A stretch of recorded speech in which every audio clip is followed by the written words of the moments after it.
Hello YouTube! I'm Drominicus, and this is my third episode of Thorsday.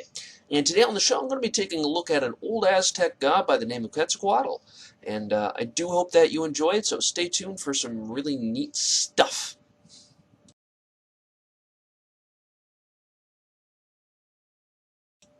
Quetzalcoatl, translated in Aztec, meant feathered serpent. Where he wasn't worshipped solely by the Aztecs, later by the Mayans, he did acquire a couple of Mayan names as well. Those names were Gugamats and Kukulkan, which, when translated in their Mayan dialects, meant the exact same, feathered serpent. Where Quetzalcoatl was in fact a larger deity in the pantheon, he did acquire some nicknames, as many deities will. In his case, he had three more prominent ones, one of which was the Precious Twin, where he was a twin brother with Xolotl. Another was Seacatl, which meant one reed.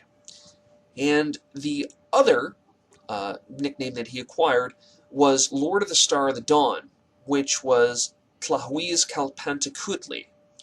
And those were basically his three prime nicknames that he went by, but his, of course, main name was Quetzalcoatl, or Mayan was Gugamats and Kukulkan. So yeah, that's his name in a nutshell. As far as the depictions of Quetzalcoatl go, he is, as one can guess by the name, often depicted as a feathered serpent. Now, in addition to this very popular design of Quetzalcoatl, he was also represented at times by a man with a beard wearing a beaked mask. Now, the reasons for this lie in mythos representing history, and it has been debated as to who exactly Quetzalcoatl is attempting to represent in these depictions. It has been debated that it's been a major historical figure. Obviously, if he's to represent Quetzalcoatl, it would have to be, but who exactly it is has not yet entirely been found. Where Quetzalcoatl was an exceptionally important deity, both among the Aztec and Mayan cultures, worship of him can be seen all throughout Mesoamerica. Now, he wasn't tied to any particular region of that area, but you can see that he was worshipped highly in both Teotihuacan and Cholula. When it comes to Quetzalcoatl, there are three prime symbols associated with him. Now, the first is the depiction of Quetzalcoatl himself, that being the feathered serpent. Sometimes it was depicted simply as a regular snake, but most of the time it was the full-fledged feathered serpent. The second symbol is that of the planet Venus. Now, the reasons for Venus being associated with Quetzalcoatl depends on which source you're looking at. It can be traced to either one of two things. The first being that where Quetzalcoatl was the twin brother with Xolotl, who was associated with Venus himself, because of the fact that they were related, Quetzalcoatl had that association with Venus. The other is that Quetzalcoatl was actually both Quetzalcoatl and Xolotl, and as such, inherited that symbol of Venus. So either which way, he is associated with it. Now, the third symbol is that of the Quetzalcoatl. Now, the Quetzalcoatl is essentially a conch shell that is cut as a cross-section and was used as a pendant to represent Quetzalcoatl. So, I mean, that was a physical, tangible representation for any priests or, higher-ups that were worshippers of Quetzalcoatl. So it was a physical symbol that they had which could represent him. Being that Quetzalcoatl was one of the prime deities of the pantheon, there are several domains with which he's associated. Now, the three most prominent domains that I have been able to find are that of creation, knowledge, and wind.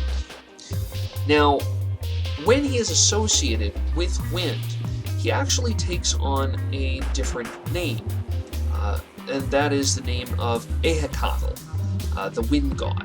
Now, at times, it's shown that Ehuican and Quetzalcoatl are not the same.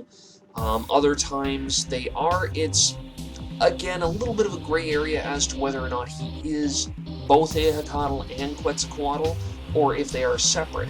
But he has been shown to have been referred to as Ohuican when associated with his wind domain. So, wind, knowledge, and creation are the three more prominent domains that I've been able to see that he is associated with. So when it came to worship, the Aztecs and the Mayans knew how to do it right. They got sacrifices, they got monuments, they got festivals, the whole 9 yards. Now, in the case of Quetzalcoatl, yes, there were sacrifices made. No, it's not the stuff of legend. There has actually been archaeological proof showing that there were sacrifices made to their gods. Now, with Quetzalcoatl, we can assume that there were primarily birds and snakes sacrificed to him.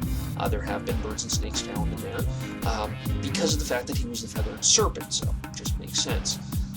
Now, as far as monuments went, in the city of Cholula, there sits one of, if not the largest pyramid of its type, and now that's not the sheer pyramid like you would see in Egypt. Rather, it's a step pyramid that they would build traditionally in their area, and it is enormous. It now actually looks like an overgrown hill with a temple at the top, where it is just in fact a pyramid that has a lot of vegetation that's built up over the past several centuries.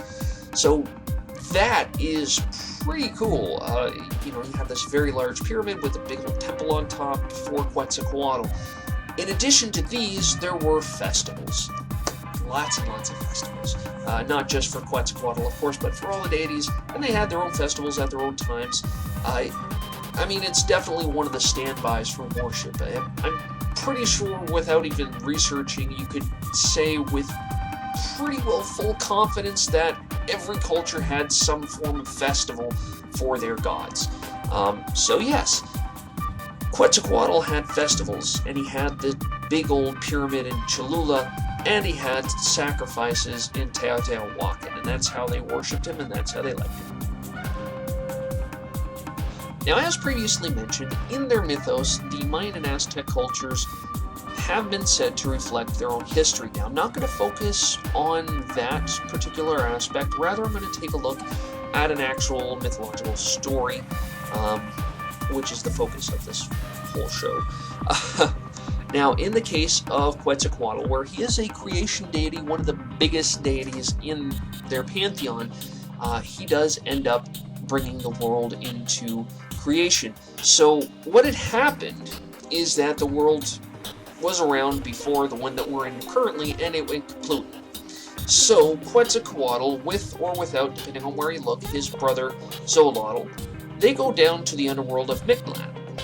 And Quetzalcoatl, using his own blood as a sort of component of the ritual, I guess you could say, drips his blood onto the bones of the dead and brings life anew to the universe, and it's born again. So essentially, we're created from the bones of our ancestors, I guess you could say, in the previous universe, as well as the blood of Quetzalcoatl, according to that story. So, I mean, that particular creation story is kind of neat. And I do intend on looking at other creation gods later in the series and seeing how theirs compares to that of Quetzalcoatl. So yeah, I do hope that you enjoyed it. This has been my third episode of Thorsday, this time focusing on Quetzalcoatl, and I do hope that you keep watching my shows, and hope that you have a great one. Thank you.